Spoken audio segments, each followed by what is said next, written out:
Alors le site d'Abbesse, qui était un grand centre métallurgique pour l'époque dans les Landes, était géré d'une façon particulière par les maîtres des forges de l'époque, la famille Boulard, qui avait installé un système paternaliste qui permettait, disons, d'avoir de bonnes relations avec les employés. Comme il y avait quand même plus de 200 ouvriers, il faut rappeler qu'à cette époque-là, les ouvriers comptaient simplement ce qui étaient les hommes, mais les femmes travaillaient également, elles étaient sous-payées, et les enfants, même depuis l'âge de 6 à 7 ans, étaient employés dans l'industrie.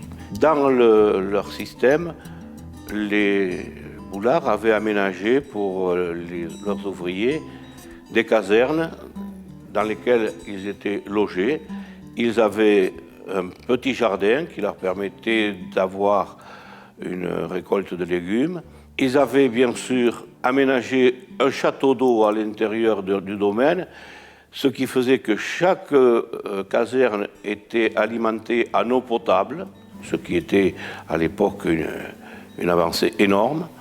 Il y avait également une turbine qui était installée, dont on peut encore voir d'ailleurs les restes près de l'étang, qui était installée donc avec l'eau de l'étang et qui fournissait de l'électricité, c'était du 110, mais on avait à chaque appartement un point lumineux. Bien sûr, lorsque les ouvriers bénéficiaient de tous ces avantages, et en plus, comme c'était des ouvriers spécialisés, ils étaient très bien payés. On parle de 5 fois le salaire d'un ouvrier normal à Saint-Paul.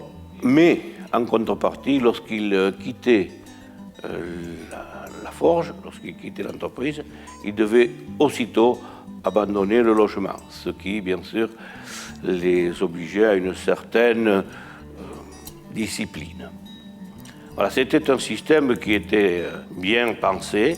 Ma famille habitant dans le site d'Abbesse, j'en ai bénéficié étant enfant, puisque tous les ans, à la naissance d'abord, la maman recevait un petit cadeau pour marquer la naissance de l'enfant. C'était soit une cuillère en argent ou un porte-serviette comme on faisait à l'époque.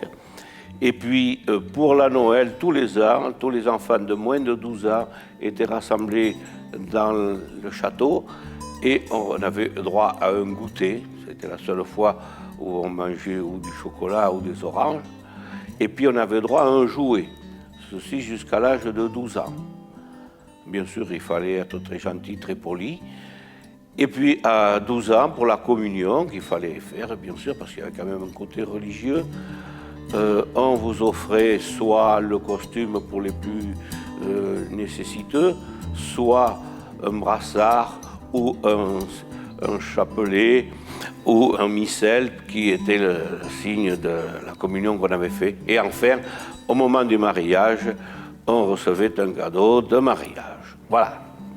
J'ai encore en souvenir le chapelet que l'on m'a offert pour ma communion et le sucrier en argent avec sa petite pince que j'ai eue pour mon mariage, bien que depuis longtemps j'ai quitté le domaine d'Abbesse.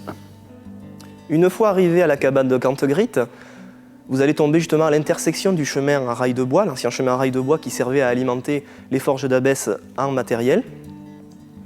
Donc sur ce chemin qui se situe à votre gauche, vous débouchez à une 50aine de mètres sur 2 platanes majestueux, derrière lesquels à l'époque on trouvait trace d'une grange qui servait d'abri pour les mules qui servaient à tracter les wagons et également pour remiser les différents wagons. Donc là se situait l'abreuvoir pour les bêtes et un autre abreuvoir se situait de l'autre côté du chemin, cet abreuvoir qui servait lui pour les muletiers et les bouviers après leur journée harassante de travail.